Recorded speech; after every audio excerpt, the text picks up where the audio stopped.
माझं माहेर आहे जळगावचं म्हणजेच खानदेशातलं, तर आमच्याकडे लग्न असो वा दुसरा कोणताही कार्यक्रम वरण बट्टी आणि वांग्याची भाजी तर झालीच पाहिजे। मस्त बट्टीचा काळा करायचा वरतून तुपाची मार जोपर्यंत आम्ही ती खात नाही तोपर्यंत आमचं पोट भरत नाही। तुम्ही हा व्हिडिओ कुठून बघत आहात मला कमेंट सेक्शनमध्ये नक्की सांगा। तर बट्टी बनवण्यासाठी इथे मी 3 वाटी गव्हाचं पीठ, 1 वाटी रवा, 1 चमचा हळद, 1 चमचा धने, जिरे, ओवा, तीळ, बडीशेप हे सगळं टाकून घेतलंय। 1 चमचा तूप टाकलंय आणि कणिक जे आहे ते मळून घ्यायचं। चपातीसाठी जसं आपण कणिक मळतो त्यापेक्षा थोडंसं सुजी कणिक इथे मळायचं आहे, कारण आपण त्याच्यामध्ये रवा टाकलाय तर तो रवा फुलण्यासाठी थोडंसं पाणी जास्त टाकायचं आणि कणिक मळून घ्यायची। बट्टी बनवायच्या 2 पद्धती आहे। एक म्हणजे अशी चपाती लाटून घ्यायची, मध्ये तूप लावायचं आणि असं फोल्ड करत जायचं आणि त्यानंतर त्याचा गोळा बनवायचा। पण गोळा बनवताना तो आतून पोकळ असला पाहिजे जेणेकरून तो व्यवस्थित वाफवला जाईल। आणि तसंच दुसरी पद्धत म्हणजे की असा गोळा घ्यायचा, त्याला असं गोल गोल करायचा आणि आतमध्ये पोकळ ठेवायचं आणि आतमध्ये तूप लावून घ्यायचं आणि मग त्याचा छानपैकी गोल असा राऊंड बनवून तो वाफायला ठेवायचा। आता ह्या सगळ्या ज्या बट्ट्या आहेत ते 10 ते 15 मिनिटं आपल्याला छानपैकी वाफवून घ्यायच्या आहेत।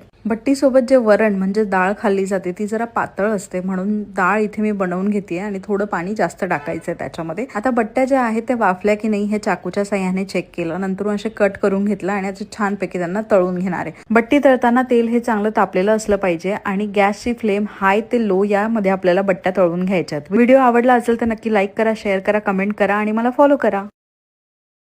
Download ShareChat.